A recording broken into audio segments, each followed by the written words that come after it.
नमस्कार साथियों, जय हिंद। मैं हूं पवन कुमार शर्मा। स्वागत करता हूं आप सभी का आपके अपने YouTube चैनल तनिषा क्लासेस के ऊपर। दोस्तों, हम लोग बात कर रहे थे राजस्थान के लोक नृत्य और जिसमें हम लोगों ने पहला पार्ट और सेकंड पार्ट पढ़ लिया था, जिसमें पढ़ा था हम लोगों ने धार्मिक नृत्य। दोस्तों, हमने लोगों ने धार्मिक नृत्य जो कि धार्मिक नृत्य आप पढ़ने वाले हैं, और पहले हम लोगों ने पढ़ा था कि प्रोफेशनल डांस। दोस्तों, व्यवसायिक नृत्य के अंदर हम लोग जो तीन नृत्य थे वो हम लोगों ने विस्तार से चर्चा करी थी। अब हम लोग बात करने वाले हैं धार्मिक नृत्य, रिलीजियन डांस। दोस्तों, धार्मिक नृत्य कहते किसे है? धार्मिक नृत्य दोस्तों, मैं आपसे पूछूं कि धार्मिक नृत्य कहते किसे हैं? जो परिभाषा आपके धार्मिक गीतों की थी, वैसे धार्मिक नृत्यों की परिभाषा है। दोस्तों, जो परिभाषा धार्मिक गीतों की थी वही परिभाषा धार्मिक नृत्यों की है कि वह नृत्य जो किसी देवी देवता, संत संप्रदाय व महापुरुषों की आराधना में किए जाते हैं। कि वो नृत्य है जो किसी संत संप्रदाय, महापुरुष होंगे, संत होंगे, संप्रदाय होगा कोई ना कोई, या फिर जो कोई ना कोई लोक देवी देवता होंगे, उनकी आराधना में जो नृत्य किए जाते हैं उनको धार्मिक नृत्य कहते हैं। अब हम लोग बात करेंगे कि धार्मिक नृत्य में कौन कौन से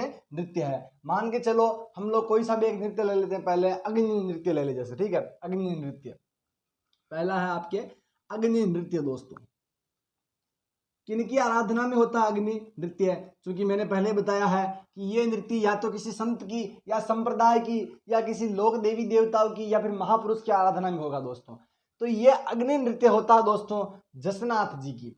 संत जो है जसनाथ जी की आराधना में यह नृत्य किया जाता है। कहाँ का प्रसिद्ध है? तो यह प्रसिद्ध है आपको दोस्तों कतरियासर। कतरियासर बीकानेर का प्रसिद्ध है। दोस्तों, कतरियासर बीकानेर का यह नृत्य प्रसिद्ध है। अब दोस्तों, होता क्या है किनकी आराधना में? तो लोक देवता संत जो है कि जिनका नाम क्या है, जसनाथ जी की आराधना में यह नृत्य किया जाता है। संत जसनाथ जी की आराधना में, संत जसनाथ जी की आराधना में, जसनाथ जी की आराधना में ना, जसनाथ जी की आराधना में यह नृत्य किया जाता है। दोस्तों, कौन करता है? तो पुरुष करते हैं। पुरुष प्रधान नृत्य है दोस्तों। ये केवल पुरुष ही इस नृत्य को करेंगे। अच्छा, ठीक बात है।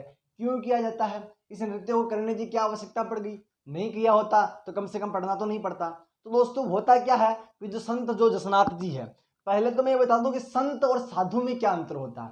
संत, साधु, और जो आपने सुना होगा श्री श्री 1008 श्री श्री। तो दोस्तों, संत का मतलब ये होता है कि वो महापुरुष, वह साधु जिन्होंने भगवान को प्राप्त कर लिया है, जिन्होंने भगवान को पा लिया है। जैसे संत मीराबाई है, संत जो है कि आपकी कर्मा जो है, ऐसे मतलब जो संत हुए हैं उन्होंने जिनको भगवान को पा लिया है वो संत हो गए। और संप्रदाय किसे कहते हैं? कि वह संत जिन्होंने भगवान को पा लिया है और उनके उपदेश जो होते हैं, उनके जो दिशा निर्देशन होते हैं। मान के चलिए एक, हाँ, इसको सीधा एग्जाम्पल ये ले लीजिए कि जैसे आप अभी तैयारी कर रहे हो, एक तो साधु,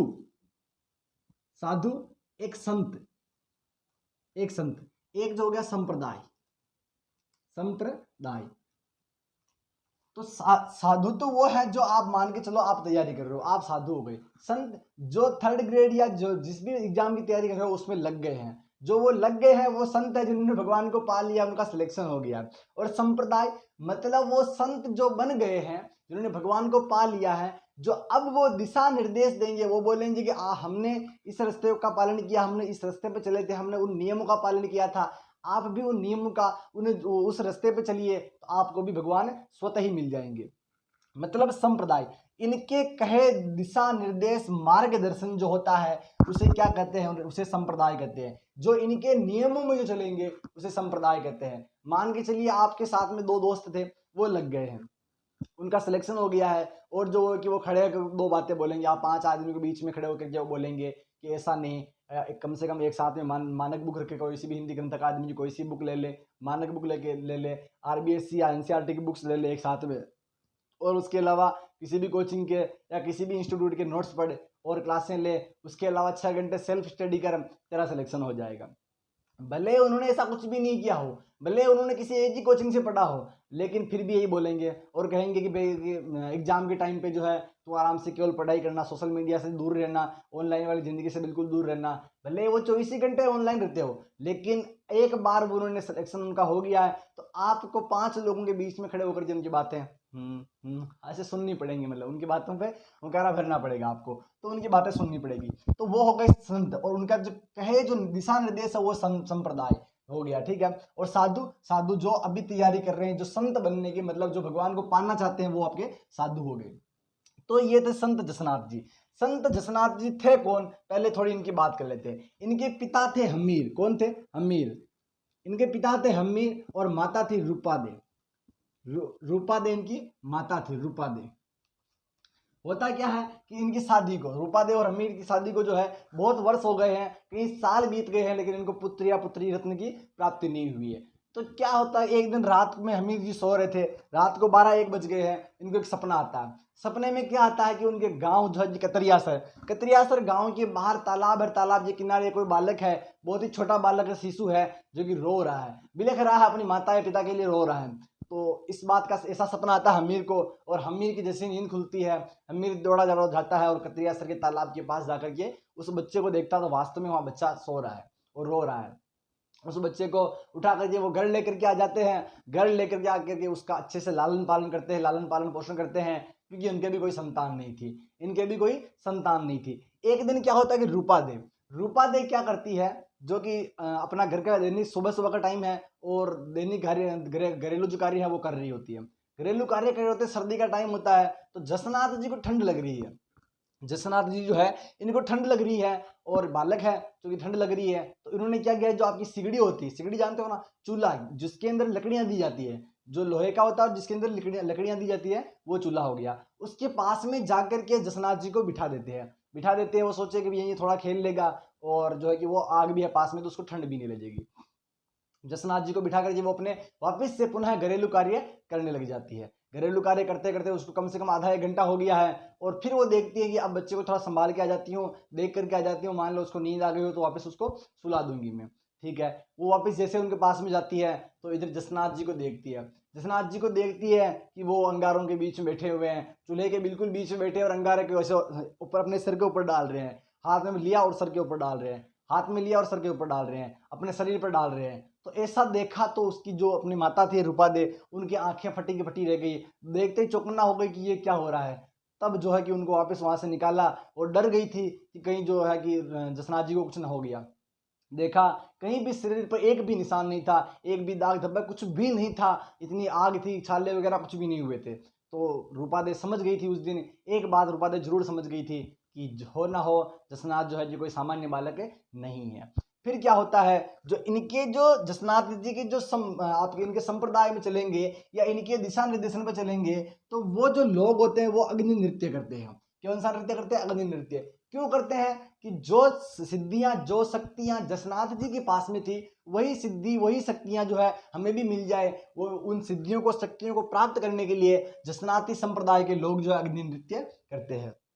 कब करते हैं? तो वैसे तो ये विशेष रूप से फाल्गुन व चैत्र माह के अंदर होता है, फाल्गुन व चैत्र माह के अंदर होता है, लेकिन इनके मेला जो भरता है आश्विन मास में भी ये नृत्य किया जाता है। तो कब होगा ये?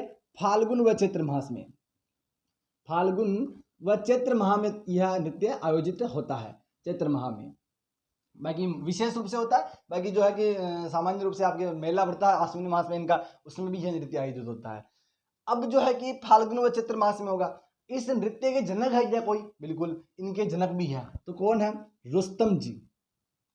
रुस्तम जी इस नृत्य के जनक है। अगर जनक है तो मान लो कलाकार भी होंगे। तो इस नृत्य के प्रसिद्ध जो कलाकार हैं वो है लालनाथ, लालनाथ व चोखानाथ। लालनाथ व चोखानाथ इस नृत्य के प्रमुख कलाकार हैं। लालनाथ व चोखानाथ। नृत्य करते समय एक नारा दिया जाता है जिसे फतेह फतेह कहते हैं। नृत्य के समय जो नारा दिया जाएगा उसे क्या कहते हैं? फतेह फतेह, फतेह फतेह। इस नृत्य को जो सर्वाधिक बढ़ावा दिया था वो दिया था बीकानेर के राजा गंगा सिंह द्वारा। बीकानेर के महाराजा जो गंगा सिंह जी थे, उन्होंने इस नृत्य को बढ़ावा दिया था। गंगा सिंह जी ने इस नृत्य को बढ़ावा दिया। बीकानेर के शासक थे गंगा सिंह जी ने इस नृत्य को बढ़ावा दिया था। मैंने बताया था अग्नि पे यह नृत्य होगा। मान के चलो जैसे कि अग्नि है, कुछ लकड़ियां जला कर रखी हुई है, और जो है कि लकड़ियों के पास में लकड़ियों को जलते जलते उनके अंगारे हो गए हैं, अंगारे धधकते हुए अंगारे हैं। मान के चलो ये जैसे अंगारे हैं, मान के चलो ये अंगारे हैं और इन अंगारों में लकड़ियां लगी हुई है ऐसे, ठीक है, ऐसे लकड़ियां लगी हुई है, अंगारे हो गए हैं। तो इन अंगारों को क्या करते हैं, हालांकि इस अंगारों को कहते क्या है, तो इन अंगारों को कहते हैं मतीरा। क्या कहते हैं, मतीरा। धधकते हुए जो अंगारे हैं, धधकते हुए जो अंगारे हैं नृत्य के दौरान, हालांकि एनी टाइम नहीं कहते, जब नृत्य करेंगे उस नृत्य के दौरान, अग्नि नृत्य के दौरान जो धधकते हुए अंगारे होते हैं उनको मतीरा कहते हैं। क्या कहते हैं, मतीरा। और इस नृत्य की मुख्य विशेषताएं क्या क्या होता है इस नृत्य के अंदर, तो ये जो मतीरे होते हैं, इन मतीरों को पहले एक कलाकार आएगा और जो है कि आते ही प्रणाम करेगा धुने को, और जो है धुने को, इसको क्या कहते हैं, स्थल को कहते हैं। इस जो धुना होता है, ये जो नृत्य स्थल होता है, इसको क्या कहते हैं आपके, तो इस धुना या नृत्य स्थल होता है, इसको क्या कहते हैं आपके, धुना कहते हैं। जो नृत्य स्थल, इसी को धुना ही कहते हैं, ठीक है, धुना।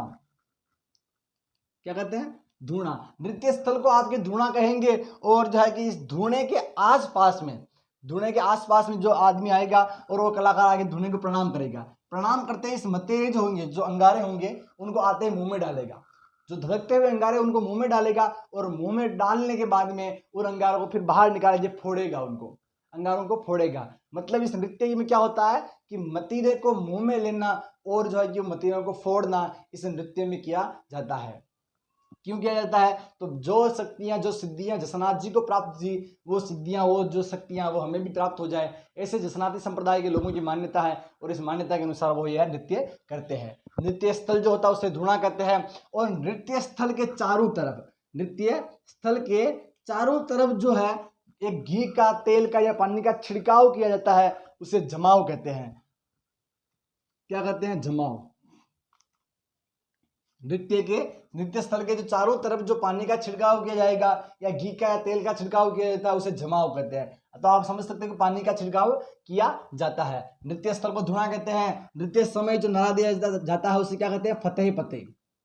क्या कहते हैं उसे, फतेह फतेह। नृत्य को बढ़ावा किसने दिया था, तो महाराजा गंगा सिंह ने, जो कि बीकानेर के शासक थे, महाराजा गंगा सिंह ने इनको बढ़ावा दिया था। नृत्य के दौरान क्या कोई वाद्य यंत्र भी काम में लिया जाता है, बिल्कुल। नृत्य के दौरान जो वाद्य यंत्र काम में लिया जाएगा उसे कहते हैं आपके मंजीरा, मंजीरा, घंटी, मंजीरा, घंटी और जो है कि नगाड़ा और ढोलक वगैरह भी काम में ली जाती है। लेकिन मुख्य वाद्य यंत्र आपको तीनों ही याद रखने हैं, नगाड़ा, घंटी और मंजीरा। तीनों वाद्य यंत्र इनमें काम में लिया जाता है।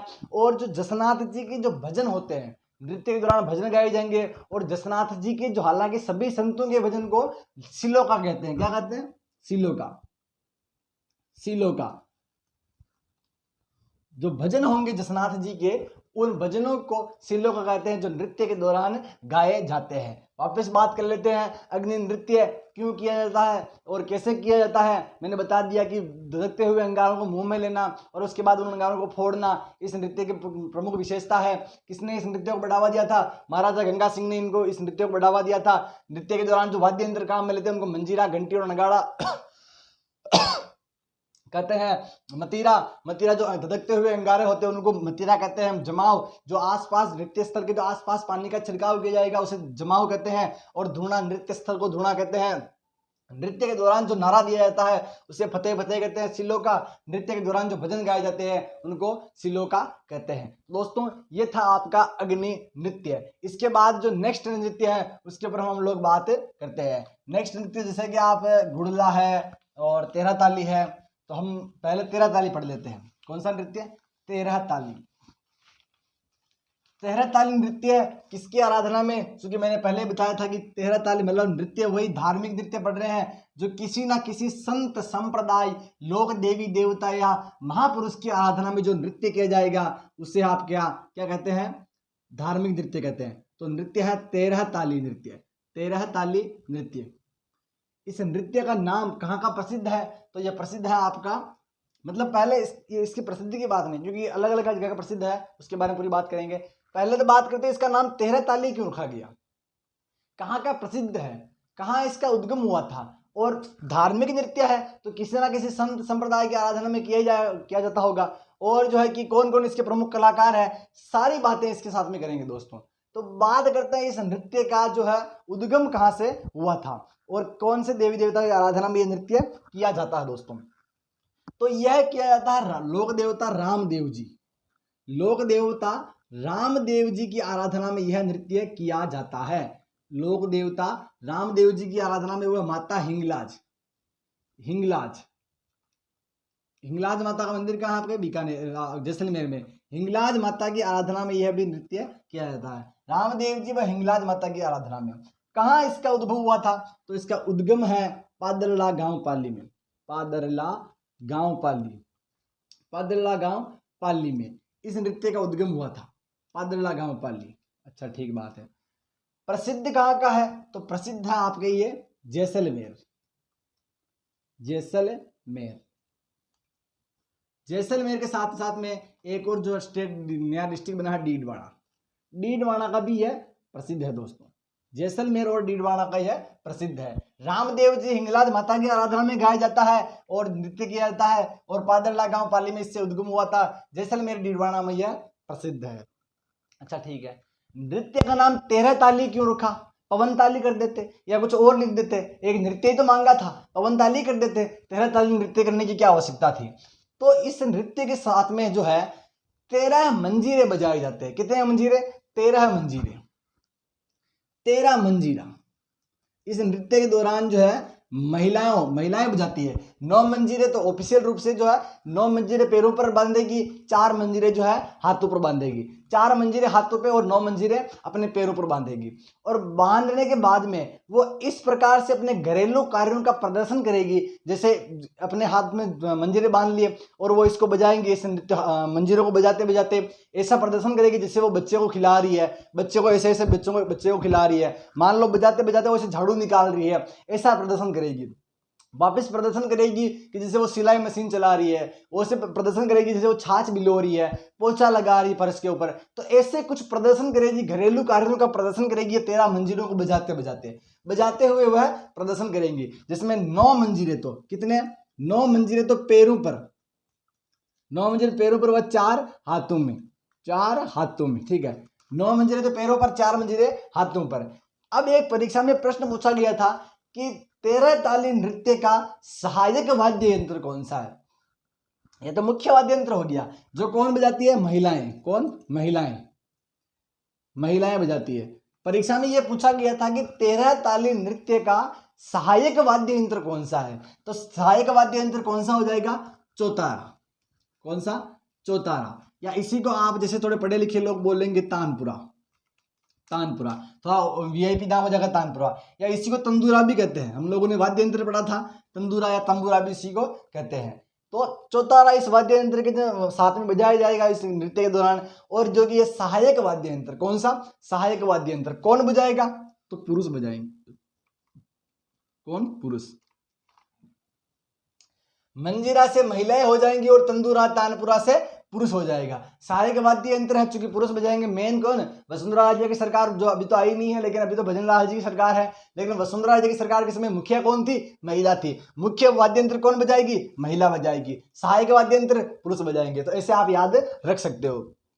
ठीक है, अब वापस बात करते हैं क्या होता है इस नृत्य के अंदर। मैंने बताया था कि महिलाएं घरेलू कार्यों का, नृत्य करते समय महिलाएं घरेलू कार्यों का वर्णन करते हुए इस नृत्य को प्रदर्शित करती है। अच्छा, घरेलू कार्य जैसे छाछ बिलोना, पोछा लगाना, झाड़ू निकालना और जो है कि सिलाई मशीन चलाना, इन घरेलू कार्यों का महिलाएं जो है कि प्रदर्शन करती है इस नृत्य के दौरान। ठीक है, घरेलू कार्यों का प्रदर्शन, घरेलू कार्यों का प्रदर्शन, ठीक है, प्रदर्शन। जैसे एग्जाम्पल के तौर पे लिख सकते हैं आपके घरेलू कार्य कौन कौन से हैं। तो है कि छाछ, आपके बच्चे खिलाना भी लिख देते हैं पहले, बच्चे खिलाना,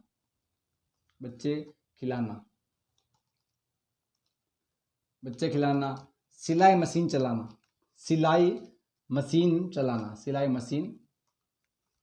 चलाना, ठीक है।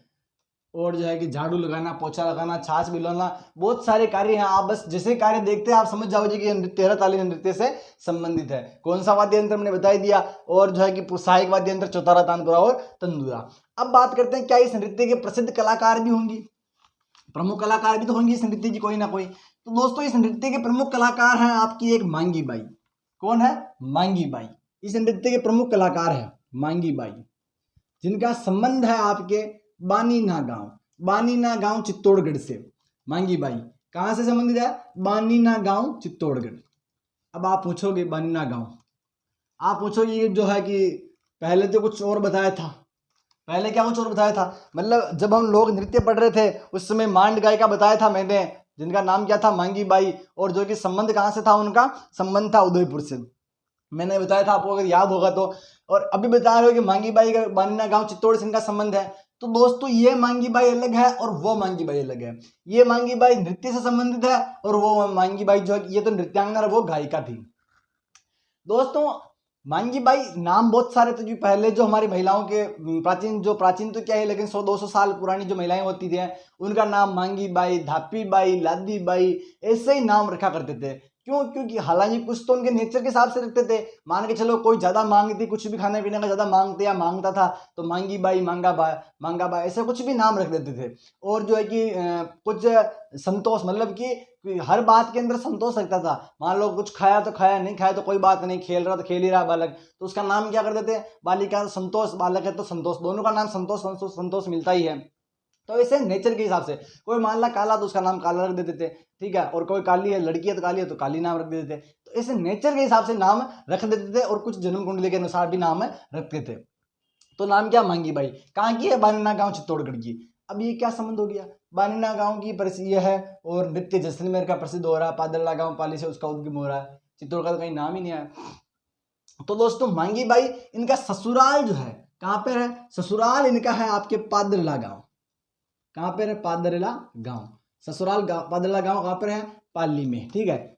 इनका ससुराल यहाँ पर है। अब क्या होता है कि इनके जेठ जी, इनके पति का नाम भैरू जी है, लेकिन हालांकि वो इतने इंपॉर्टेंट है नहीं, लेकिन क्योंकि उनका महत्व कुछ नहीं है पति के अलावा। लेकिन इनके साथ में इनके एक जेठ जी थे। क्या है? जेठ जी। दोस्तों इनके जो जेठ जी है, या जो कि इनके गुरु जी भी कह सकते हैं, जेठ जी या गुरु, जेठ जी या गुरु जी है, जिनका नाम है आपके गौरमदास जी। क्या नाम है? गौरमदास जी। गौरमदास जी ये इनके दोस्तों गुरु है और जेठ भी है। क्योंकि ये देखो आपकी जो मांगी बाई है, इनकी शादी हो जाती है और बचपन से इनका एक सपना होता था संगीत सम्राट, मतलब संगीत के अंदर अद्वितीय प्रदर्शन करने का इनका जो है कि मन था। मांगी बाई का सपना होता था इनका भी है कि मैं भी अच्छी बड़ी संगीतज्ञ बनूंगी और मंचों के ऊपर अच्छे से प्रदर्शन करूंगी संगीत का। तो संजोगवश जो है कि इनकी शादी हो जाती है पादरला गांव में। और इनके जेठ जी या गुरु जी थे जिस गौरमदास जी, बहुत ही बड़े संगीतज्ञ थे। ये संगीत में अथाह रुचि रखते थे। तो इन्होंने जब ये भी जानते थे कि मांगी बाई भी संगीत में रुचि रखती है, तो गौरमदास जी ने मांगी से कहा, मांगी बाई से, देख मांगी, जेठ जी वाला रिश्ता है, क्योंकि अपना राजस्थान है दोस्तों, और राजस्थान के अंदर जेठ जी को ससुर के समान माना जाता है और जो आपका देवर होगा उसको बेटे या जो कि भाई के समान माना जाता है। तो अब ये जो गौरमदास जी उन्होंने कहा कि देख मांगी, बात ऐसी है, अगर तू जेठ वाला रिश्ता रखेगी तो जिंदगी में कुछ कर नहीं पाएगी। अगर तेरे को जेठ छोड़ के मुझे गुरु बना ले, और गुरु बनाने के बाद में जो है कि मैं तेरे को आपके इस 13 ताली नृत्य का प्रशिक्षण दे दूंगा। तो मांगी बाई ने कहा ओके डन, नो प्रॉब्लम, और जो है कि वो प्रशिक्षण प्राप्त करना स्टार्ट कर दिया। गौरमदास जी से प्रशिक्षण प्राप्त करना स्टार्ट कर दिया था। एक बार की बात है, होता क्या है जो है कि मांगी बाई जो कि आपकी प्रशिक्षण ट्रेंड हो गई, वेल ट्रेंड हो गई एकदम, और जो है कि चित्तौड़गढ़ है आपका, वहां पर गाडरिया लोहार जो जाती है दोस्तों, इनका सम्मेलन था। और भारत के प्रधानमंत्री पंडित जवाहरलाल नेहरू, जो कि संगीतज्ञ या कला प्रेमियों को हमेशा वो कुछ ना कुछ मतलब मोटिवेशन करते रहते थे और आगे बढ़ाने के लिए प्रेरणा स्रोत भी रहे हैं। जो आपकी पंडित जवाहरलाल नेहरू है, वो चित्तौड़गढ़ के अंदर गाडरिया समाज का जो एक सम्मेलन था, उस सम्मेलन के अंदर वो आए हुए थे। मतलब कि सम्मेलन है, वो सम्मेलन के अंदर वो आएंगे। तब चित्तौड़ के लोग थे, गाडरिया समाज के लोग थे, उन्होंने कहा था कि भाई मांगी बाई, अब आपको 4 मिनट का, 4 से 4.5 मिनट का आपको टाइम मिलेगा, और उस 4.5 मिनट के अंदर आपको राजस्थान की जो है कला है, संस्कृति है, उसको प्रदर्शित करना है। उस 4-4.5 मिनट के अंदर जो आपकी राजस्थान की संस्कृति है उसको प्रदर्शित करना है। मांगी बाई ने कहा कि ओके डन, नो प्रॉब्लम, ये काम भी मैं कर दूंगी। और जो है कि गौरमदास जी ने फिर जो है कि आज जैसे नृत्य का समय आ गया है और कल नृत्य होने वाला है, सारी तैयारियां हो चुकी है, क्योंकि प्रधानमंत्री है भाई, तैयारियां सब कुछ पहले से हो जाएगी। देश का इतना बड़ा पद जो है और प्रधानमंत्री पधार रहे हैं, प्रधानमंत्री पधार रहे हैं। गौरमदास जी ने मांगी बाई को बुलाया, देख मांगी, आज तेरी जिंदगी की सबसे बड़ी परीक्षा है, आज तेरी लाइफ की सबसे बड़ी परीक्षा है, और अगर तेरे से नेहरू जी खुश हो गए तो नेहरू जी कला प्रेमी इंसान है, सबसे ज्यादा जो कलाकारों को प्रोत्साहन दिया है तो वो आपके नेहरू जी ने दिया है। तो नेहरू जी कला प्रेमी है, और नेहरू जी को अगर तेरा डांस पसंद आ गया तो मांगी जिंदगी में पीछे मुड़ के तुझे देखने की जरूरत नहीं पड़ेगी, इतनी बड़ी बात है। तो मांगी बाई ने कहा कि आप टेंशन मत लीजिए, मैं अपना अच्छा से अच्छा प्रदर्शन दूंगी, अच्छे से अच्छा ट्राई करूंगी। तो अब नृत्य स्टार्ट हो गया है, नृत्य प्रारंभ हो गया, नृत्य प्रारंभ हो गया है। नेहरू जी भी बैठे हैं कुर्सी पे, नृत्य देख रहे हैं। देखते देखते 2 मिनट और 56 सेकंड हो गए, और 2 मिनट 57वां सेकंड होता है, नेहरू जी अपनी कुर्सी से खड़े हो जाते हैं और ताली बजाने लग जाते हैं, कहते हैं कि वाह वाह मांगी वाह, मजा कर दिया मांगी। और नेहरू जी मांगी से खुश हो गए, बुलाया, इन्होंने अपने पीएम ऑफिस बुलाया दिल्ली में, और बुला करके कहा मांगी ये ले तेरे मतलब अपने आप से वित्तीय सहायता प्रदान करी उनको, और प्रशिक्षण के लिए सहायता प्रदान करी, और कहा कि जा मांगी, आज से तो अंतरराष्ट्रीय लेवल पर मानी जाएगी, जानी जाएगी। और अंतरराष्ट्रीय लेवल पर इनको मांगी बाई को जो है कि भेजा गया, और कई देशों में 22 से भी अधिक देशों में जा करके मांगी बाई ने अपना जो है कि सर्वस्व न्यौछावर क्रिया संगीत के लिए, अपने नृत्य के लिए। ये थी मांगी बाई, जो कि वर्तमान में हमारे बीच में नहीं है। तो उनको मांगी बाई को अपने पंडित जवाहरलाल नेहरू जी के आशीर्वाद से इन्होंने 22 से भी अधिक देशों में अपने नृत्य की प्रस्तुति की, और अंतरराष्ट्रीय कलाकार, मतलब एकमात्र 13 ताली नृत्य के अंतरराष्ट्रीय कलाकार कौन है, तो वो है आपकी मांगी बाई। 22 से भी अधिक देशों में इन्होंने नृत्य किया था। 1990 में, 1990 के अंदर इनको राजस्थान संगीत नाटक अकादमी, राजस्थान संगीत नाटक अकादमी पुरस्कार से भी इनको सम्मानित किया गया था। किसको? मांगी बाई को, 1990 के अंदर। तो दोस्तों ये थी मांगी बाई। इनके अलावा कुछ और कलाकार भी अपने 13 ताली नृत्य के, जिनका क्या नाम है, कुछ 2 महिला कलाकार और भी है जो वर्तमान में है। उनका नाम है, एक तो सोहनी देवी, क्या नाम है, सोहनी देवी, और एक है नारायणी देवी। सोहनी देवी और नारायणी देवी, नारायणी देवी, सोहनी देवी और नारायणी देवी इस नृत्य के एकमात्र पुरुष कलाकार है। एकमात्र पुरुष जो कलाकार है उनका नाम है लक्ष्मण दास, लक्ष्मण दास कामड़, लक्ष्मण दास कामड़ दोस्त एकमात्र पुरुष कलाकार है।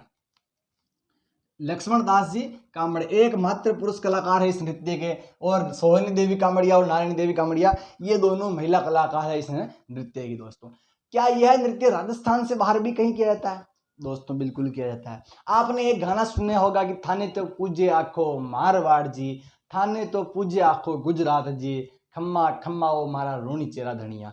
रामदेव जी का गीत है कि आपको तो मारवाड़ भी पूछता है, आपको गुजरात भी पूछता है। दोस्तों राजस्थान का मतलब भारत का रामदेवरा किसे कहते हैं, तो रूनीचा को कहते हैं, और भारत का दूसरा छोटा रामदेवरा किसे कहते हैं, तो जूनागढ़ को कहते हैं दोस्तों। और वो जूनागढ़ कहाँ पे है? गुजरात में है, गुजरात में। दोस्तों इस नृत्य को जो है कि गुजरात में, राजस्थान के अलावा यह नृत्य गुजरात में किया जाता है दोस्तों। और गुजरात में इस नृत्य को क्या कहते हैं दोस्तों, तो गुजरात में इस नृत्य को कहते हैं बैठकी।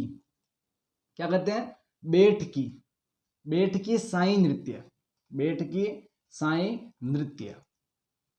इस नृत्य का गुजरात में नाम है बैठकी साई नृत्य। चूंकि गुजरात है, गुजराती वीआईपी लगूंगा तो वीआईपी तो नाम ही रखेंगे अलग से, कि हमारा नाम भी अलग से होगा। तो इस नृत्य का नाम क्या है? बैठकी साई नृत्य, जो गुजरात का है। और जो राजस्थान में इसकी प्रमुख कलाकार कौन कौन है? सोहनी देवी, नारायणी देवी और लक्ष्मीदास जी कामड़। दोस्तों अब चूंकि गुजरात के अंदर किया जा रहा है तो गुजरात के स्वाभाविक बात है कि अलग नृत्यांगनाएं भी अलग होगी। तो इनकी जो नृत्यांगनाएं है, एक तो है दोस्तों लक्ष्मीबेन, क्या नाम है? लक्ष्मीबेन, लक्ष्मीबेन। और एक है आपकी इसमें कृष्णाबेन, क्या नाम है? कृष्णाबेन, कृष्णाबेन कामड़िया और लक्ष्मीबेन कामड़िया। एग्जाम के अंदर जो प्रश्न आएगा आपसे ऐसे पूछा नहीं जाएगा कि लक्ष्मीबेन कामड़िया, पीछे जाति नहीं लगाई जाएगी, खाली ऐसा आ जाएगा लक्ष्मीबेन, कृष्णाबेन, सोनी देवी, नारायणी देवी, उपरोक्त कलाकार किस नृत्य से संबंधित है या किससे संबंधित है, तो आपका ऑप्शन आ जाएगा तेरह ताली नृत्य, घूमर नृत्य और जो आगे अग्नि नृत्य या उपरोक्त सभी या इनमें से कोई नहीं। तो आपको क्या करना है, तेरह ताली नृत्य करना है, इनकी जाति नहीं दी जाएगी, अगर जाति दे देगी तो आप देखते ही पहचान जाओगे, ठीक है ना। तो ये हो गया आपके लक्ष्मीबेन कृष्णाबेन, गुजरात से संबंधित है, गुजरात में इस नृत्य को कहते हैं साई बैठकी साई नृत्य। राजस्थान में तेरह ताली नृत्य, राजस्थान की कलाकारी जो नृत्यांगनाएं हैं वो सोनी देवी, नारायणी देवी, लक्ष्मण दास जी कामड़।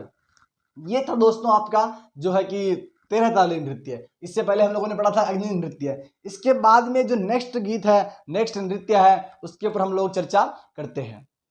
जो नेक्स्ट नृत्य है आपका वो है गुड़ला नृत्य। क्या नाम है नृत्य का? गुड़ला नृत्य। गुड़ला नृत्य दोस्तों, गुड़ले खान का नाम तो सुना होगा अगर आपने हिस्ट्री पढ़ी होगी। दोस्तों अगर नहीं भी पढ़ी होगी तो मैं जरूर बताऊंगा, हिस्ट्री भी पढ़ाऊंगा। बस इस चैनल पे कुछ जो उपलब्धि है वो हासिल हो जाए तो बहुत जल्द दोस्तों अच्छे से विस्तार से हिस्ट्री को पढ़ेंगे, जो सभी भर्ती परीक्षाओं के लिए अच्छे साबित होगी दोस्तों, मददगार साबित होगी, काफी हेल्पफुल होगी। तीसरा जो नृत्य है आपका वो है आपका गुड़ला। कौन सा नृत्य दोस्तों? गुड़ला नृत्य। गुड़ला नृत्य। गुड़ला नृत्य दोस्तों कहाँ का प्रसिद्ध है? तो प्रसिद्ध है दोस्तों कहाँ किया जाता था? मारवाड़। मारवाड़ या फिर जो है कि इसको कह सकते हैं जोधपुर। जोधपुर, मारवाड़ या जोधपुर का यह नृत्य प्रसिद्ध है। क्यों किया जाता है दोस्तों? तो जोधपुर के एक शासक थे सातल देव। सातल देव की स्मृति में दोस्तों यह नृत्य किया जाता है। कौन थे? सातल देव। जोधपुर के एक शासक थे सातल देव। सातल देव, सातल देव की स्मृति में यह नृत्य किया जाता है। अच्छा ठीक है, सातल देव जो कि राव जोधा के पुत्र थे दोस्तों, जोधा के पुत्र थे सातल देव। और सातल देव जो थे आपके, इन्होंने क्या किया था? इनका एक भाई था, हालांकि 5 भाई है, 5 भाई में एक सातल देव सुजा, बीरम देव दूधा और जो है कि राव बीका। बीका ने बीकानेर बसाया था, दूधा और जो है कि बीरम देव ने मेड़ता की तरफ चले गए थे। सातल देव और सुजा आपके जोधपुर में रहते थे। सातल देव दोस्तों क्या होता था कि बीरम देव, इनके छोटे भाई थे बीरम, वो गए थे अजमेर की तरफ, और अजमेर में गए थे वो। अजमेर में, अजमेर का एक शासक थे जिनका नाम था मल्लू खां। अजमेर के शासक कौन थे? मल्लू खां। मल्लू खां ने क्या किया कि इनके जो भाई थे बीरम देव, उनको गिरफ्तार कर लिया था। उनको गिरफ्तार करके अपने कारागृह में डाल दिया, जेल में ले जाकर डाल दिया था मल्लू खां ने। तब सातल देव को इस बात का पता चला। सातल देव को पता चला, अपनी सेना लेकर के गए और जो है कि मल्लू खां को परास्त करके अपने भाई बीरम देव को छुड़ा करके लेके आ गए। बीरम देव को छुड़ा करके लाए थे, बीरम देव को छुड़ा करके लाए थे। तब क्या हुआ था? तब जो है कि बीरम देव के साथ साथ में इस मल्लू खां की बेटी थी जिसका नाम था गांगुली। क्या नाम था? गिंदोली। गिंदोली, इस मल्लू खां की बेटी थी गिंदोली। क्या नाम था? गिंदोली। गिंदोली को भी साथ में बंदी बनाकर लेकर आ गए। इस गिंदोली को सातल देव साथ में बंदी बना करके लेकर के आ गए। तूने हमारे भाई को किडनैप किया, हम तेरी बेटी को किडनैप करके लेके जाएंगे। तो मल्लू खां की बेटी को किडनैप करके जोधपुर लेकर के आ जाते हैं। जोधपुर लेके आ गए तो फिर मल्लू खां था। मल्लू खां का एक सेनापति था जिसका नाम था गुड़ला। क्या नाम था? गुड़ले खां। गुड़ले खां। तो मल्लू खां का जो सेनापति था गुड़ले खां, इस गुड़ले खां को मल्लू खां ने कहा कि जा और जा करके जोधपुर से अपनी गिंदोली को वापस उठा के लेकर का, जो कि सातल देव किडनैप करके लेकर गया था, उसको वापस तो लेकर गया। गुड़ले खां जाता है, जाते जाते जो है कि जोधपुर नहीं पहुंचता ही। जोधपुर के करीब पास में एक बनाड़ गांव है दोस्तों। कौन सा गांव है? बनाड़ गांव है। जोधपुर से 10.5 किलोमीटर पीछे ही है। हालांकि अब तो ये जोधपुर के अंदर ही मिल गया है, लेकिन पहले जोधपुर से लगभग सिटी से 10 किलोमीटर दूर था, 5, 7, 8 किलोमीटर दूर था। तो बनाड़ गांव जाकर के ये क्या करता है गुड़ले खां, वहां पर 140 जो महिलाएं होती है जोधपुर की, मतलब वो बनाड़ गांव की, जो गणगौर पूजन कर रही होती है। कौन सी पूजन? गणगौर पूजन कर रही होती है। वहां से क्या करता है ये गुड़ले खां जो है कि 140 महिलाओं को, जो कि गणगौर पूजन कर रही होती कुएं के पास में बैठ करके, उन 140 महिलाओं को किडनैप कर करके यह अजमेर की तरफ वापस रवाना हो जाता है। कौन? गुड़ले खां। और जो है कि सातल देव को लेटर लिख देता है कि सातल देव, हमने तुम्हारी जोधपुर की 140 महिलाओं को किडनैप कर लिया है और जो है कि अगर तुम्हें महिलाएं चाहिए तो एक बैठागा 140, एक गिंदोली के बदले में 140 महिलाओं को लेकर के चले जाना। इस बात की सूचना जब मिली सातल देव को, तो सातल देव ने अपने सैनिकों से कहा कि तैयार हो जाओ, रण को चलना है हमें अपनी जो है कि मातृसत्ता या जो है कि महिलाओं को छुड़वाने के लिए। तो सातल देव सेना लेकर के रवाना हो गए। ये गुड़ले खां जो है कि पहुंचा ही था अभी पिपाड़ गांव के पास में। पिपाड़ के निकट कोसणा गांव है एक, कोसणा गांव के आसपास तक पहुंचा था गुड़ले खां, और जो कि वहां मिल जाता है अपना आपका सातल देव सेना के साथ में मिल जाता है, और दोनों के बीच में युद्ध होता है। सेना ने घेर लिया, सातल देव की सेना ने इसको गुड़ले खां को घेर लिया और बंदी बना लिया, और दोनों के बीच में युद्ध होता है और उसको गुड़ले खां को परास्त कर देते हैं। परास्त कर दिया, गुड़ले खां को मार दिया था सातल देव ने, और मार दिया था और महिलाओं को उस बंदी से मुक्त कर दिया था। तो गुड़ले खां नीचे जमीन पे पड़ा हुआ था, और जो महिलाएं थी 140, उन्होंने गुड़ले खां का सिर काट करके अपने सर पर रख करके बोला कि इसको जो है कि मेहरानगढ़ दुर्ग की जो है कि किले के ऊपर जाके इसको टाकेंगे, किसको, गुड़ले खां की गर्दन को। क्योंकि इसने क्या किया, क्योंकि सभी महिलाएं गुस्सा हो रही थी इससे, इसको किडनैप कर लिया, महिलाओं को किडनैप कर लिया इसने, तो इससे नाराज हो रही थी, उनको सबको गुस्सा आ रहा था। तो लेके आकर के इस गुड़ले को जो है कि अपने सर पर रख करके आज जो वर्तमान में क्या किया जाता है, इस गुड़ले खां की इसी स्मृति में सातल देव ने इस गुड़ले खां को जो मार करके इन महिलाओं को छुड़ाया था, उस स्मृति में यह गुड़ला नृत्य किया जाता है। और वर्तमान में क्या किया जाता है, हालांकि मटके के अंदर छेद, मतलब क्या होता है कि छिद्रित मटके के अंदर दीपक रखे गए, मतलब जलता हुआ दीपक रखेंगे छिद्रित मटके के अंदर, और उसके बाद में जलते हुए दीपक को रख करके घर घर घूमते हुए गुड़ला गीत के साथ में यह नृत्य करेगी महिलाएं, गुड़ला गीत के साथ में यह नृत्य करेंगी महिलाएं। तो यह है गुड़ला नृत्य। वर्तमान में नहीं तो उस मटके के छिद्र होते हैं, कुछ होते हैं, लेकिन परीक्षा में पास होना है तो जो है कि आपको मटके के छेद भी रखने पड़ेंगे, और मटके के अंदर जो है कि आपको दीपक भी, जलता हुआ दीपक भी रखना पड़ेगा, और गुड़ला गीत साथ में गाना पड़ेगा। होता क्या है दोस्तों, कुछ टाइम तो आरपीएससी का फेवरेट प्रश्न हो गया था गुड़ला नृत्य। यूं सोच लो कि आरपीएससी का जो भी एग्जाम हो रहा था उसके अंदर बस गुड़ला नृत्य आएगा तो आएगा ही आएगा, ऐसा निश्चित हो रहा था पहले तो अब जो इस गुड़ला नृत्य करते समय महिलाएं भांगती क्या है और होता है कब है ये, तो यह नृत्य होता है आपका चैत्र कृष्ण अष्टमी से गणगौर तक यह नृत्य होता है, चैत्र कृष्ण अष्टमी से गणगौर तक। ठीक है, चैत्र कृष्ण अष्टमी से गणगौर के तक यह नृत्य हो जाएगा। ठीक है, अब इस नृत्य के दौरान महिलाएं मांगती क्या है, तो इस नृत्य के दौरान महिलाएं जो है घर घर जाकर के, जैसे 4-5 महिलाएं हो जाएंगी साथ में, और 5वीं महिला जी गिर जाएगी और बोलेगी, गीत गाएगी, खोलिए किवाड़ियां खोल गणगौर, थारे घर गणगौर पूजन वाली आई है। बस ऐसा गीत है, और गुड़लो घूमे लो जी घूमे लो, ऐसा गीत सुना होगा आपने, तो वही नृत्य है ये। इस नृत्य के दौरान, इस नृत्य के समय जो गीत गाती है, उस गीत में महिलाएं मांग करती है उस गणगौर से। गणगौर मतलब जिस महिला के घर गई है तो उसको गणगौर पार्वती का अवतार रूप मान करके उसकी पूजा करती है, और कहते हैं ये खोल ये किवाड़िया गणगौर थन पूजन वाली आई है, ऐसा गीत गाती है।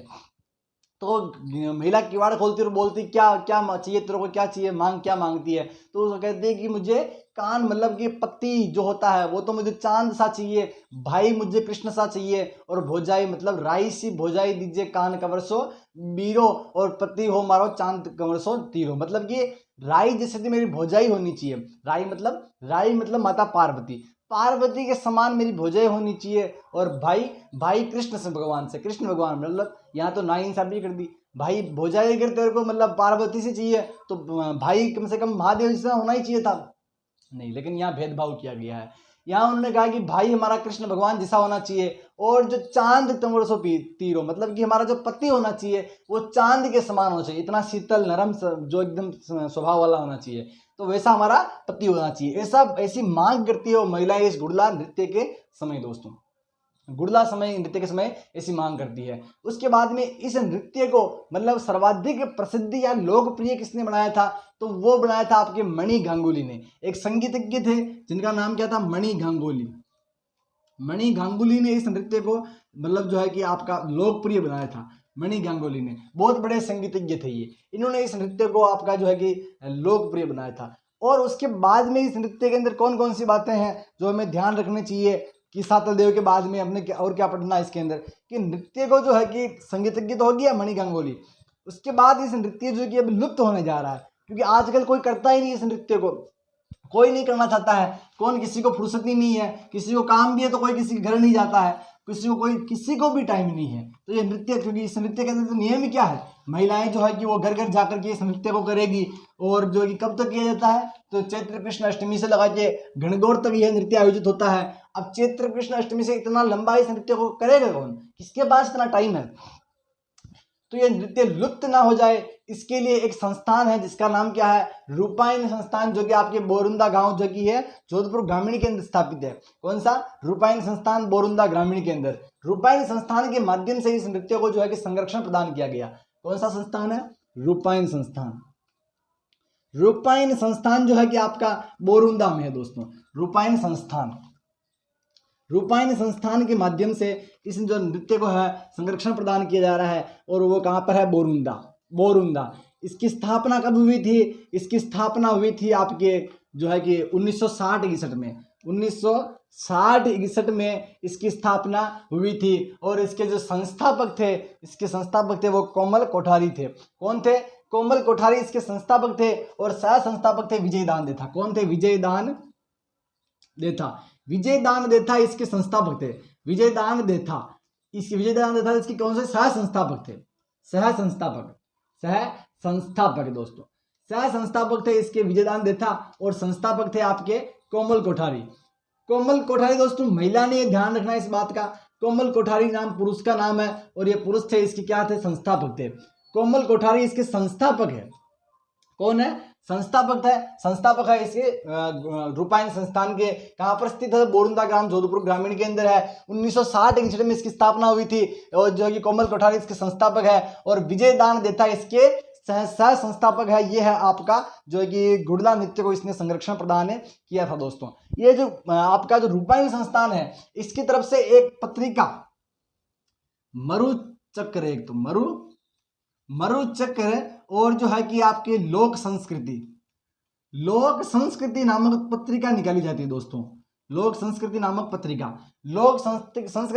पत्रिका और मरुचक्र व लोक संस्कृति नामक पत्रिका प्रकाशित की जाती है इस आपके रूपायन संस्थान के द्वारा। कहाँ पर है, बोरुंदा, जोधपुर ग्रामीण। 1960-61 में इसकी स्थापना की गई थी दोस्तों।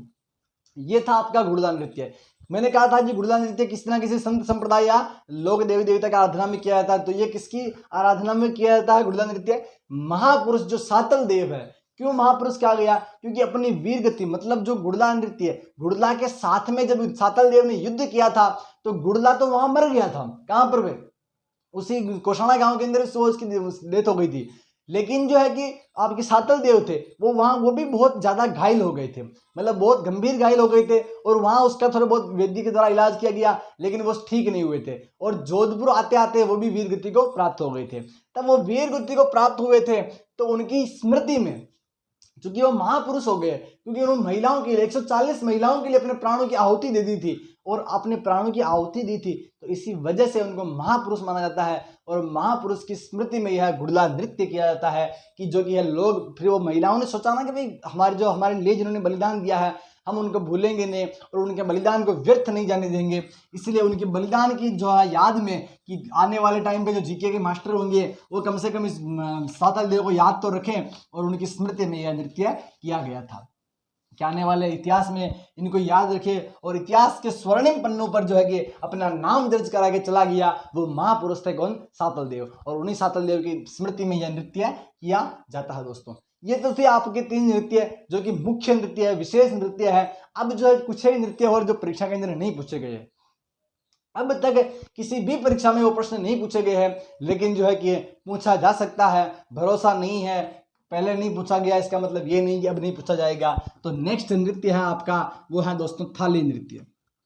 कौन सा नृत्य है, थाली नृत्य दोस्तों।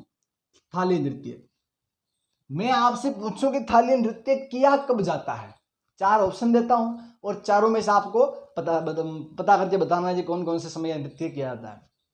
पहला ऑप्शन है कि पाबू जी की आराधना में यह नृत्य किया जाता है, पाबू जी की आराधना में, लोक देवता पाबू जी की आराधना में। दूसरा है कि पुत्र के जन्म पर, बालक के जन्म पर, लड़के के जन्म पर यह नृत्य किया जाता है। तीसरा है आपके ऑप्शन है कि पश्चिमी राजस्थान में महिलाओं के द्वारा विवाह के अवसर पर, पश्चिमी राजस्थान में महिलाओं के द्वारा विवाह के अवसर पर यह नृत्य किया जाता है। और चौथा है उपरोक्त सभी। चौथा क्या है? उपरोक्त सभी। दोस्तों हम लोगों ने धार्मिक नृत्य की डेफिनेशन अगर आपको याद हो तो मैं फिर से बता देता हूं कि धार्मिक नृत्य कहते किसे हैं कि वह नृत्य जो किसी संत संप्रदाय, वह नृत्य जो किसी संत संप्रदाय या जो है कि धार्मिक क्या नाम इसका, संत संप्रदाय या लोक देवता या जो है कि महापुरुष की आराधना में जो नृत्य किए जाएंगे उसे आपका क्या कहते हैं? धार्मिक नृत्य कहते हैं। दोस्तों धार्मिक नृत्य कहते हैं। तो क्या यहाँ कोई संत है? क्या कोई लोक देवता है? क्या देवी है? कोई महापुरुष है? तो दोस्तों पाबू जी हैं। और पाबू जी क्या है? लोक देवता। कि वह नृत्य है पाबू जी की आराधना में, लोक देवता पाबू जी की आराधना में किया जाता है। तो दोस्तों इसका पहला ऑप्शन सही है। मुझे भी पता है कि हाँ पाबू जी की आराधना में यह नृत्य किया जाता है। दूसरा ऑप्शन क्या था कि पुत्र के जन्म पर, पुत्र के जन्म पर, पुत्र जन्मोत्सव पर, पुत्र जन्मोत्सव पर यह नृत्य किया जाता है क्या? तो दोस्तों हाँ मुझे यह भी पता है कि प्राचीन समय में पुत्र के जन्म पर अपने घर की जो बुजुर्ग महिलाएं होती थी, जैसे पुत्र का जन्म हो गया और ऊपर जाके एक बुजुर्ग महिला होगी, वो थाली को जाकर के बजा देगी कि भाई गांव में सूचना दे देगी कि भाई हमारे घर पर पुत्र जन्म हो गया। आज तो उस समय कहाँ इंस्टा था, कहाँ सोशल मीडिया, कहाँ ट्विटर, कहाँ फेसबुक, कहाँ व्हाट्सएप। तो उस समय जो आपकी कोई बुजुर्ग महिला है, अगर समझ लीजिए कि कोई बुजुर्ग महिला छत पर आकर के जो है कि थाली बजा रही है, तो उसको थाली बजाना मत समझिए, उसको ये समझिए कि वो इंस्टा पर स्टोरी लगा रही है कि कांग्रेचुलेसन भाई, आपको पुत्र रत्न या पुत्री रत्न प्राप्ति होने पर बहुत बहुत बधाई। तो ये वही काम था कि बुजुर्ग महिला, अपने घर की बुजुर्ग महिला जो होगी वो छत पर जाकर के थाली बजाएगी। तो उसका मतलब क्या है? उसका संकेत क्या है कि आपके गांव में पुत्र प्राप्त हुआ था, आपके घर में पुत्र प्राप्त हुआ है। लड़के के जन्म पर होगा। और लड़की के जन्म पर, लड़की के जन्म पर छाजला। दोस्तों क्या होता है? छाजला। छाजला या इसी को क्या कहते हैं? सौंप। इसी को कहते हैं सौंप। जो आपकी क्या होता है, उसको आपके अनाज वगैरह साफ जो करना होता है ना, उसको वही है छाजला है। ठीक है। जो पुत्री का जन्म होगा तो उस पर छाजला या सौंप बजाया जाएगा। और पुत्र जन्म पर थाली। ठीक है। तीसरा ऑप्शन क्या था कि पश्चिमी राजस्थान में, पश्चिमी राजस्थान में विवाह के अवसर पर, विवाह के अवसर पर, विवाह के अवसर पर जो है कि महिलाएं थाली बजाकर यह नृत्य करती है। महिलाएं थाली बजाकर यह नृत्य करती है। क्या सही बात है? बिल्कुल दोस्तों। पश्चिमी राजस्थान के आप 20 डीजे लेके आ जाओ, 10 फ्लोर लगा दो, कितना ही खर्चा कर दो डीजे के ऊपर, लेकिन जब तक महिलाएं थाली के ऊपर खुद बजाएगी, खुद नाचेगी, जब तक थाली के ऊपर नृत्य नहीं कर लेती, तब तक उस विवाह का मजा ही नहीं आया। जैसे ही थाली पे नृत्य करेगी, खुद बजाएगी, खुद नाचेगी, और वो नृत्य होने के बाद कहेगी वाह मजा आ गया भाई नृत्य का। समझ रहे हो बात को? तो ये वही थाली नृत्य है। पाबू जी के जन्म आराधना में, पुत्र जन्मोत्सव के ऊपर और पश्चिमी राजस्थान में विवाह के अवसर पर महिलाओं द्वारा थाली नृत्य किया जाता है। दोस्तों तो ये है आपका थाली नृत्य। पाबू जी की आराधना में धार्मिक नृत्य हो गया, इसीलिए पुत्र जन्मोत्सव पर और पश्चिमी राजस्थान में विवाह के अवसर पर जो नृत्य किया जाता है वो है आपका थाली नृत्य दोस्तों कहलाता है। उसके बाद में यहाँ पर नेक्स्ट नृत्य की बात करते हैं, कक्का नृत्य। दोस्तों कौन सा? कक्का नृत्य। कक्का नृत्य कहाँ का प्रसिद्ध है? तो प्रसिद्ध तो है दोस्तों आपका जैसलमेर का। जैसलमेर का। होता क्या है इसके अंदर दोस्तों कि प्रेम के देवता वसंत पंचमी के दिन, दोस्तों कब होता है दोस्तों? तो वसंत पंचमी के दिन प्रेम के देवता, वसंत पंचमी के दिन प्रेम के देवता। कौन है प्रेम के देवता? प्रेम के देवता कौन है? इल्लोजी या कामदेव? तो इल्लोजी दोस्तों कुंवारों के देवता, जो शादी नहीं होती उनके देवता इल्लोजी। तो वसंत पंचमी के दिन कक्का नृत्य, लोक देव आपकी जो है कि रति देव या कामदेव की आराधना में जो नृत्य किया जाता है तो वही है आपका कक्का नृत्य। दोस्तों वसंत पंचमी के दिन प्रेम के देवता कामदेव या रति देव की आराधना में जो नृत्य किया जाता है उसे आपका कक्का नृत्य कहते हैं। और थाली नृत्य पाबूजी पुत्र जन्म और विवाह, पश्चिमी राजस्थान में विवाह के शुभ अवसर पर जो नृत्य किया जाता है उसे आपका थाली नृत्य कहते हैं। दोस्तों ये थे कुछ कक्का नृत्य, थाली नृत्य। और नेक्स्ट जो गीत है या नृत्य है उसका नाम क्या दोस्तों? तेजा नृत्य। 4, 5 और 6 तेजा नृत्य। तेजा नृत्य दोस्तों अब एग्जामिनर कहाँ कहाँ प्रसिद्ध है, तो ये नागौर का स्वाभाविक सी बात है, नागौर का ही प्रसिद्ध होगा, है नागौर का प्रसिद्ध है। अब आपसे एग्जामिनर ये तो नहीं पूछेगा कि तेजा नृत्य कौन से लोक देवताओं की आराधना में किया जाता है, ये नहीं पूछेगा। इतना भोला भी एग्जामिनर नहीं है दोस्तों। कैसा नहीं, इतना भोला भी एग्जामिनर, आपसे वो सीधी सी बात पूछेगा लोक तेजा नृत्य कौन से लोक देवताओं की आराधना में किया जाता है, और आप जो है कि राइट ऑप्शन, पहला ही ऑप्शन देगा वो तेजा जी, आप राइट करके आ जाओगे, उस पर टिक करके आ जाओगे और जो घोड़ा भर दोगे और घर आके बोलोगे वाह भाई, भाई का ये प्रश्न राइट हो गया। तो ऐसी बात नहीं है, राइट प्रश्न ये आपका ही नहीं हुआ, राजस्थान के जितने भी अभ्यर्थी है सभी का ये प्रश्न राइट हुआ। सभी को पता है, बच्चे बच्चे को पता है कि तेजा जी का नृत्य तेजा जी की आराधना में किया जाता है, इस बात का सबको पता है। दोस्तों बात क्या है कि आप मान के चलो आपकी एग्जाम के अंदर 15 प्रश्न आ रहे हैं, कितने प्रश्न आ रहे हैं मुझे नहीं पता आप कौन से एग्जाम की तैयारी कर रहे हो, लेकिन मैं थर्ड ग्रेड की बताऊं तो लगभग उसके अंदर 15 से 16 प्रश्न उसके अंदर एग्जाम के अंदर आते हैं। थर्ड ग्रेड लेवल फर्स्ट के अंदर 15 से 16 प्रश्न आते हैं, और 10 प्रश्न तो आप किसी भी गाइड से, किसी भी आप मार्केट से कोई सी भी गाइड उठा के लाओ और उस गाइड को पढ़ लीजिए आप, 10 प्रश्न तो आप भी कर लोगे, कोई सा भी कर लेगा 10 प्रश्न। तो 10 प्रश्न आते कौन से, रामदेव जी का संबंध कौन से जिले से है, रामदेव जी का मेला कहाँ पड़ता है, तेजा जी की माता का नाम या अपनी पत्नी का नाम क्या था, तेजा जी की पत्नी का नाम, तेजा जी के घोड़े का नाम क्या था, घोड़ी का नाम क्या था, और जो है कि देवनारायण जी के घोड़े का नाम क्या था, देवनारायण जी का संबंध कौन से जिले से है। ये सब छोटी छोटी चीजें आएंगी, ये तो हर कोई बता देगा। आप कोई सी भी बुक लेके आओ, 10 प्रश्न तो उसके अंदर भी हो जाएगा, 10 प्रश्न तो है कि उसके अंदर भी हो जाएगा। लेकिन बात है इन 5 से 6 प्रश्नों की दोस्तों, बात है 5 से 6 प्रश्नों की। जैसे ही आप 11वां या 12वां प्रश्न करोगे आप 1 लाख लोगों से आगे चले जाओगे। जैसे ही आप 11-12 प्रश्न करोगे, उसके बाद में जैसे ही 13 करोगे 50,000 से आगे, जैसे ही 14 करोगे 10,000 से आगे, और अगर आपने 15 प्रश्न कर लिया दोस्तों, 15 प्रश्न कर लिया, मैं आपको गारंटी देता हूं अगर आप जो है कि इस क्लास को रेगुलर पढ़ते हो तो कम से कम 15 प्रश्नों की गारंटी दोस्तों मेरी है। अगर 16 प्रश्न आएंगे तो उसमें से 14 या 15 प्रश्न आपके अगर मेरी क्लास को अगर कंटिन्यू कर आप देख लोगे, नोट्स को पढ़ लोगे, तो 15 से 16 प्रश्न आप कर लोगे दोस्तों इसके अंदर से, 15 से 16 प्रश्न।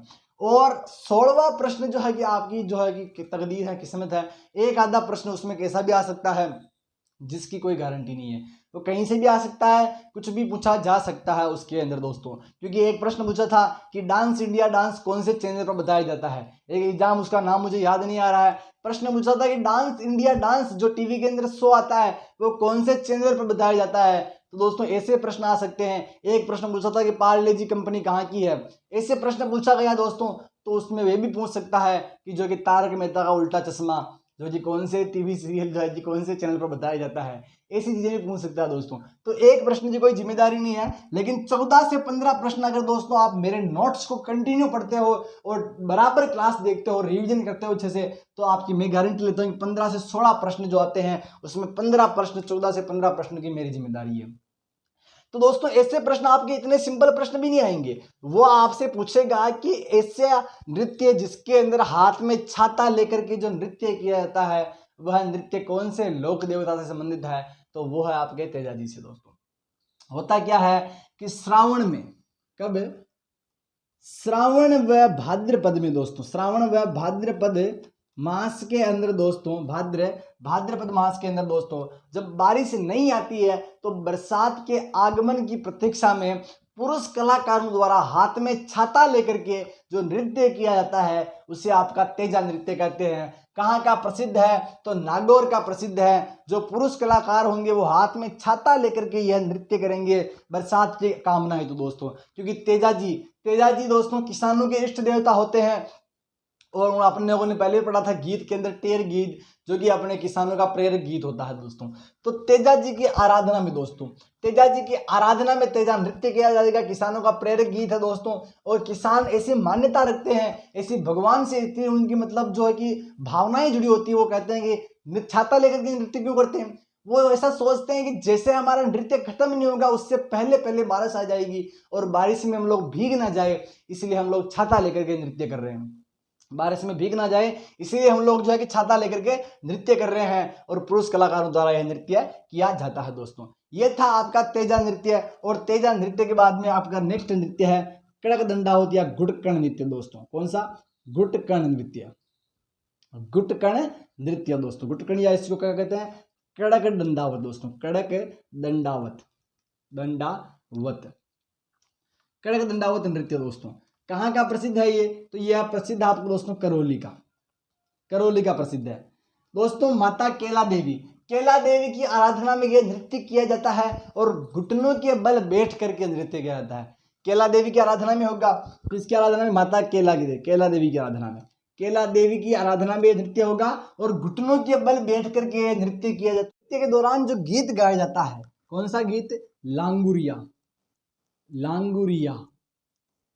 नृत्य के दौरान जो गीत गाया जाएगा उसे क्या कहते हैं, आपके लांगुरिया गीत कहते हैं। कि जो नृत्य के दौरान जो गीत गाया जाएगा, ये नृत्य है दोस्तों और ये गीत है। मैंने पहले बताया था, हम लोग जब गीत पढ़े थे हम लोगों ने, उस समय बताया था कि लांगुरिया गीत केला देवी की आराधना में गाए जाते हैं। लांगुरिया जोगनिया जिनको भी कहते हैं, ठीक है।